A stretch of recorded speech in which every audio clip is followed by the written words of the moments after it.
एक सिद्ध संत जिन्होंने की थी सिद्धाश्रम की यात्रा। वो बताते हैं कि ये सिद्धाश्रम ज्ञानगंज नहीं था, ये था कौशिकी आश्रम।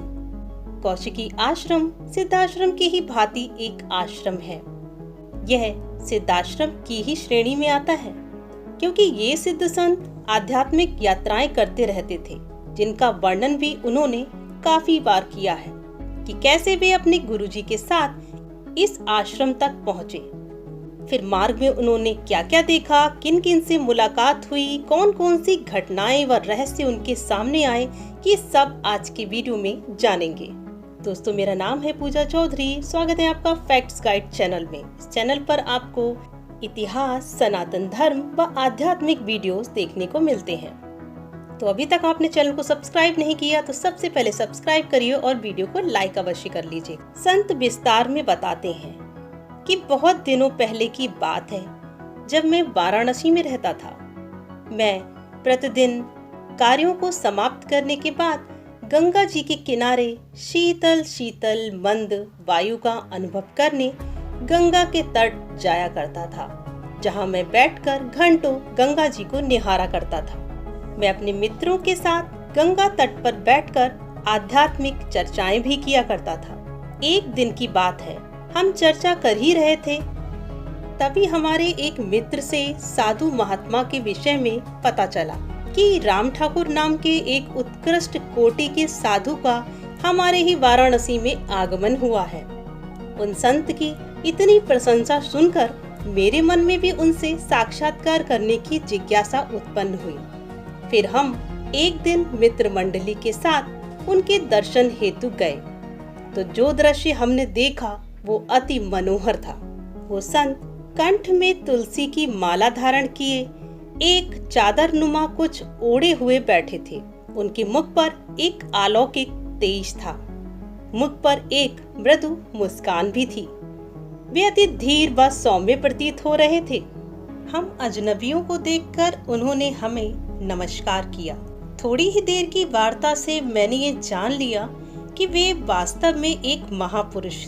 बाद में उनसे जब तब मिलना होने लगा।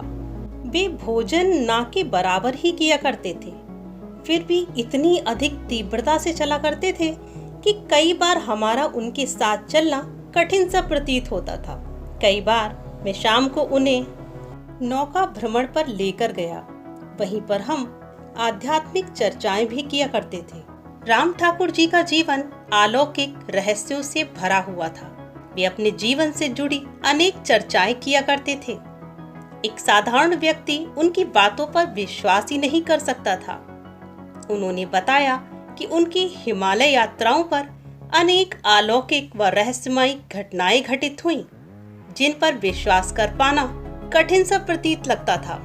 एक दिन उन्होंने अपना व अपने गुरुदेव का एक वृतांत सुनाया कि गुरुजी ने मुझसे पूछा तथा जो जन उनके साथ आए थे उनसे भी पूछा कि क्या कौन कौन व्यक्ति कुंभक प्राणायाम की स्थिति में 4 से 5 दिन तक रहने की युक्ति को जानता है। राम ठाकुर जी तथा अन्य 2 व्यक्तियों ने इस युक्ति को जानते हैं, ऐसा कहा। गुरुजी ने हम तीनों लोगों के साथ कौशिकी आश्रम की यात्रा प्रारंभ की। इस आश्रम के लिए बद्रिका आश्रम से एक गुहा मार्ग है।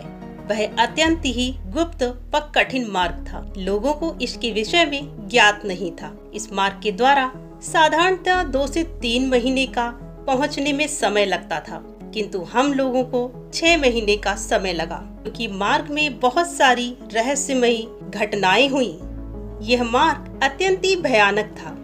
कभी कभी हमें 3 से 4 दिन चलते चलते बीत जाया करते, परंतु प्रकाश के दर्शन तक नहीं होते। इस गुफा में वर्षों से अनगिनत सन्यासी ध्यान साधना में मगन थे। मुझे उन्हें देखकर ऐसा प्रतीत होता था कि साधारणतः साधुओं की आयु लगभग 1000 वर्ष रही होगी। वे मनुष्यों जैसे भी प्रतीत नहीं हो रहे थे। दूर से देख पाने के कारण वे पाषाण की मूर्ति प्रतीत होते थे। उनके समीप जाने पर ही हम जान पाए कि वे भी जीवंत मनुष्य ही हैं, हमारी भांति। शरीर के ढांचे पर मानो त्वचा का आवरण ही था। वे लंबाई में इतने अधिक थे कि मैं उनके मस्तक तक भी नहीं पहुंच पा रहा था, जबकि वे पद्मासन लगाए बैठे थे, जबकि मैं तो उनके समीप ही खड़ा था। हमने 6 आसनों पर 6 महात्माओं का साक्षात दर्शन भी किया। उसके अतिरिक्त कुछ आसन रिक्त थे। फिर ज्ञात हुआ कि इन आसनों पर आसीन संत देह त्याग चुके हैं। मैंने इन रिक्त आसन पर बैठने का प्रयास किया तो उन देह त्याग चुके संतों की अलौकिक शक्तियों के कारण हम उन पर भी बैठ ना सके। हमारे गुरुजी ने हम सभी शिष्यों को आदेश दिया कि इन 6 आसनों पर ध्यानस्थ साधुओं की हमें देख रेख व सेवा करनी है और वे हमसे अब कुछ समय उपरांत ही मिलेंगे। गुरुजी की आज्ञा का पालन तो हमें करना ही था। अब इन संतों के भोजन पानी की व्यवस्था भी हमें ही करनी थी। वहाँ कहीं भी फल, जल इत्यादि कुछ भी नजर नहीं आ रहा था। केवल पत्तों का रस ही इन संतों को उपलब्ध करा पाए। तो वहीं पास में एक झरने का जल एक झील में गिरता था। उसे एकत्रित करके जल की व्यवस्था की व उस झील में उगने वाले पौधों के डंठलों को इकट्ठा करके खाने के योग्य जानकर उन्हें महात्माओं को समर्पित कर देते थे। कभी कभार भाग्यवश जंगल में कोई फल मिल जाता तो वो भी इन महात्माओं को समर्पित कर देते। जो भी पुष्प इत्यादि दिखाई देते उन्हें एकत्रित कर महात्माओं के चरणों में अर्पित कर दिया करते थे।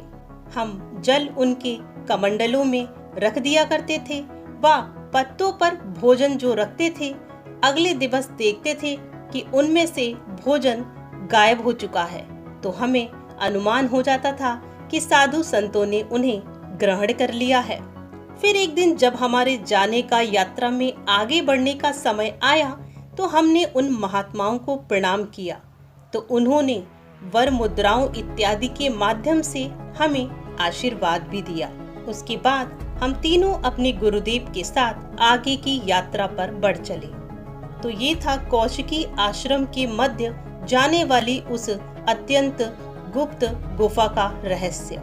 कौशिकी आश्रम का वर्णन अगले किसी वीडियो में करते हैं। तब तक के लिए जुड़े रहिए चैनल पे और वीडियो को लाइक करना बिल्कुल भी ना भूलें। चैनल को सब्सक्राइब कर लें, नोटिफिकेशन ऑन कर लें ताकि आगे आने वाले वीडियो आप तक सबसे पहले पहुंच चुके।